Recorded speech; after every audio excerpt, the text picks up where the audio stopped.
Hello, viewers. My name is Zach Hardy, and this is my USW Hellfire 2016 review. We're gonna make this a little bit shorter than usual, as I have. Let's do this. We're gonna make this a little bit shorter than usual, as well. I mean, whatever. The show itself wasn't bad. It wasn't great. Wasn't that good. But it was a decent show. It was a B-level show.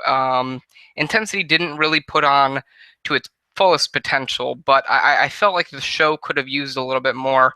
Matches could have been built up a little bit better, and there could have been more of a focus than just the main event. But Hellfire was all right. It was a decent show, and with that, we get into the first match. Road Rage defeats High Risk. Road Rage, Jack Ramsey and Clyde defeat High Risk, Carson Andrews and Andrew Palmer. It was a good opener. The teams lacked chemistry a bit. I'm glad that Jack Ramsey and Clyde are having something to do. They worked well as a team, but neither team really worked well together. And that's sad to say. They kind of lacked a little bit of chemistry in the ring, but still, they put on a decent performance, and I give it 3 stars. Next match was the No Holds Barred match for the Extreme Championship. Derek Carter defeated Samuel North to retain the Extreme Championship. Again, 3 stars. Good use of the stipulation. Chairs were introduced, tables were introduced, a ladder was broken, a pipe was used, the commentary table was used. They brawled out into the crowd. They used the ring ropes, etc. It was a really great use of the stipulation. They used the 5 count a lot in excess, and it also had a lot of good storytelling. I figure that there will be one more match in this little feud, and then we're gonna see what Samuel North and Derek Carter can do afterwards. But I like the match. 3 stars, and moving on. Titanfall and Amor defeating the Resurrection or James and Gringo. It was really slow paced throughout the entirety of the match. It was a decent match. These guys did put on a good performance, but it was really slow paced. Titanfall didn't really work as hard or as well as Amor did, and Amor kind of shined through. I didn't like the match. I didn't think they had chemistry at all, and it was a really slow paced match. Luckily, there were not that many botches, but I'm gonna give it 2 stars. Next match, Blue Belt Championship, where Washington defeated Dwayne Porter to retain the Blue Belt Championship. This was a really good match. It had great pace, great technical wrestling, great spots. At one point, Derek Carter doing a double backflip, landing on or double backflip into whatever, a double moonsault, whatever it is, onto Washington at one point in the match. As well as a bunch of springboards from Dwayne Porter, one including from Washington, where he went literally over the top rope. And again, good pace. It wasn't too slow, wasn't too fast. It kind of kept tempo going throughout the entirety of the match. I enjoyed it. 3 stars. Moving on. Morgan Anthony defeating Majigeta in what was really a shocker to most, yet I kind of saw coming. I think this is a little bit of a little direction in booking for Majigeta, where he's losing to these younger guys, putting over these younger guys until he kind of gets back his mojo. But it was an alright match. It was slow, really slow to start, and it proceeded to build and ended up having a really bad finish with Morgan Anthony pinning Majigeta for the 3 count off of the roll up. I thought they could have introduced the finisher and had Majigeta lose via the finisher instead of just a roll up, but still it was a pretty good match throughout the midway, and the ending point. So I'm going to give it 3 stars. Next match, I've got a little bit of a I'm a little perturbed. USW Tag Team Championships. Ezra Kills and Benny Franklin defeated the Appetite for Destruction to win the USW Tag Team Championships.